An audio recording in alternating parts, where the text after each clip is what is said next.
ఏగా సద్దన్నం ఎవడు తింటాడు ఆడవాడైపో. ఏంది మమ్మీ పొద్దుగాల వండిన కూర రాత్రికి తినాలనా? ఎప్పుడు చూడు అయితే ఉప్మా లేదంటే ఇడ్లీ, పూరీలో వడలో చేయొచ్చు కదా, నువ్వే తినిపో. చుట్టాలు వస్తుండ్రని ఎక్కువ తక్కువ వండినా కూర బువ్వలు సగం గిన్నోడవలే, ఇప్పుడు ఏం చెయ్యాలి అని అంటుంటారు. గసంటోళ్ళంతా గీ ముచ్చట మంచిగినుండ్రి. అమెరికా, రష్యా, జపాన్, జర్మనీ దేశాలను దాటేసి ఇండియా కొత్త రికార్డు కొట్టేసిందుల్లో. ఎన్లా అంటారా తిండిని వారేసుట్లా. అవు మళ్ళా సగం తినుడు సగం వారేసుడు. చైనోళ్ళది ఫస్ట్ ర్యాంకు, మనది సెకండ్ ర్యాంకు. వాళ్ళు ఏడాదికి 10 టన్నులు పెంటపాలు చేస్తుంటే మనం 8 టన్నులు ఎస్టీ చేస్తున్నామని దునియా మంచి చెడ్డలు అరుచుకునే ఐక్యరాజ్య సమితే చెప్పింది కొద్దు.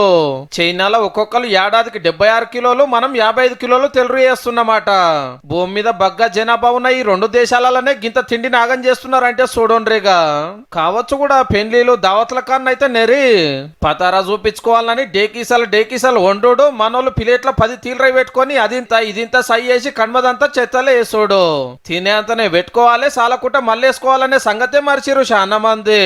హోటల్ కు పోయినా అంతే, 4 తీలరై తెప్పించుకొని షానికి సగం ఎంగిల్ చేసి తత్తిమదంతా ఏస్ట్ చేసుడే నాయే. మరి ఇండ్లలో ఏమన్నా తక్కువనా? రాత్రి వండింది మిగిలితే పొద్దుగాల తినుడే లేదాయే. పొద్దుగాల వండిందేమో మా పట్టీలు పోదాయే, చెల్ పాసిపో అని పారేసుడే నాయే. ఓ దిక్కు కోటాను కోట్ల మందికి ఒక్క పూట తిండి లేక పస్తు నుండి కాలమిల్ల తీస్తుంటే ఇంకో దిక్కు తినలేక తెలరు చేస్తున్నాం అన్నట్టు. కానీ మనం ఖరాబు చేస్తున్నది కూర పువ్వులు ఒకటే కాదు, పంటలు వండే మట్టిని, పారే నీళ్లను, పండించే రైతు కష్టాన్ని కూడా అనేది అది మరొకుండ్రి జరా.